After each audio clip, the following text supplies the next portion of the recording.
The report published in national dailies that captured, of course, the position of the Prime Minister of Biafran Republic government in exile, Mazi Simon Ekpa, that over 30 million Biafrans participated in the self-referendum for the restoration declaration of the Biafran state. Over 30 million, just the first quarter of phase of the self-referendum. What can that mean, of course, to the Nigerian government? I think it's a good news for the Biafrans, and I think it further elaborates the commitment the Biafrans people have towards the achievement and the realization of their succession and freedom.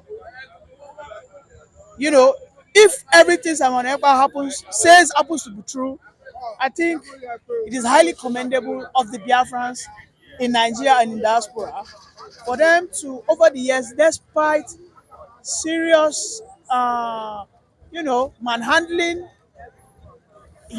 maltreatment from the Nigerian governance, they are still determined. They are not broken. They are standing and still fighting for this very cause of Biafra. Yeah, I think it's a good one, and I think it deserves kudos. And Simon Ekpa has said that the second phase will start very soon. I think he said by August or so. And I think he said it will run for like 4 months. So for me, you know, what we want is peace. If Biafra comes, I don't think anything will stop me from going to Biafra. I have always said it that, if Biafra comes and I am still a Nigerian, it doesn't matter. I might decide to apply for a Biafran fine lady and marry her. I mean, these are my submissions. So Biafran ladies, be aware. So that's just my submission. So I am not totally, if they don't go in that violent nature, because when they go in violent nature, people will stand against them. But yes, go through your referendum, go through your peaceful protest, go through your peaceful sit at home. Don't kill people, don't kill yourself. I think over time, this cause will be achieved.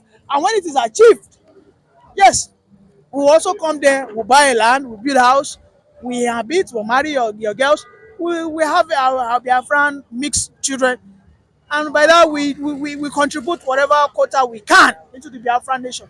Because I believe by that time everything will start moving progressively for my Igbo brothers, and of course those who remain in Nigeria will now have nobody to hold ransom anymore. They will probably now have to hold their faith, and then fight for their destiny. So for me, I think it's a show of strong will from the Biafrans, and I think Madi Nnamdi Kanu have also said it in his last judge visit, whereby he said nothing can stop Biafra. And he said that Nigerians are acting like terrorists because they are going against their own laws. They kidnapped him from Kenya beyond his own rendition. So for me, I think this high level of injustice against Nnamdi Kanu and everywhere meaning Biafrans must be stopped by the Nigerian government.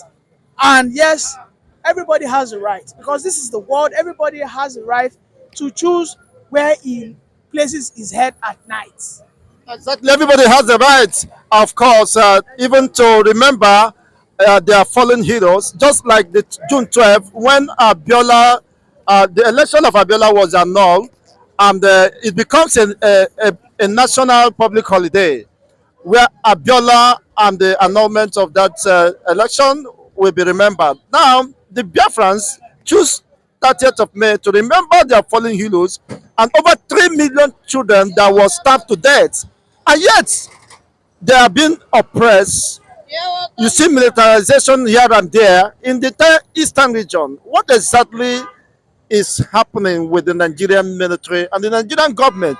Can they respect, of course, the feelings and the pains people went through, losing over 5 million of their loved ones? Is it not worth remembering? Of course, it is worth remembering, and I think the souls of those Biafrans is part of the reason why Nigeria have not been able to progress, because those children, they died a terrible and horrible deaths. You know, when you die, they call it hot death. You didn't die in your bed. You died before your time. So it is unfortunate that Nigeria lacks respect for humanity. This same so-called Nigerian army had their generals killed in the north. Just recently in Niger State, how many of them were killed? About 20 of them were killed, I think last month, early last month. We didn't see Nigerian army invade Niger State, right?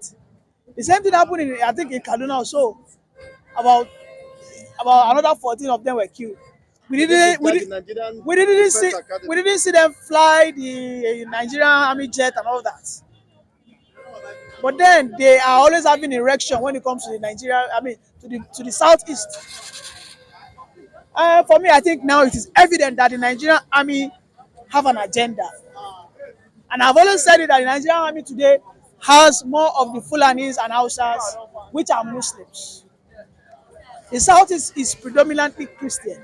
So I think if I want to speculate, I shouldn't be totally wrong that the Nigerian army, they have a state, they have that hatred for the southeasterners. Because the Boko Harams, they come, they kill you guys indiscriminately. We have seen whereby they just behead them. We see sometimes they drag their dead body. That's in the north. But we've never heard for one day that the Nigerian army is invading a community. In Niger State, just about 4 weeks ago, over 20 armies were killed. The Nigerian army did not invade our community. But just because how many people were killed in Abia State? Because of their incompetence. Because Nigerian army ought to have what we call aerial intelligence. They're supposed to have satellite intelligence so that they can proactively engage their field marshals that there is an incoming attack. Well, of course, they don't have anything like that. So all they just did now, they have gone to Abia and they have kidnapped nothing less than 40 able-bodied men from the age of 15 upward, stating that they must tell them who the perpetrators are. I mean, who does that in this 21st century?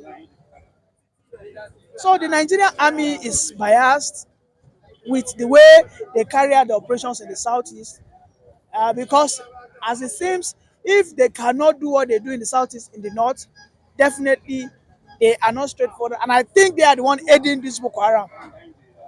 Thank you very much. Thank you once again for your brilliant submissions.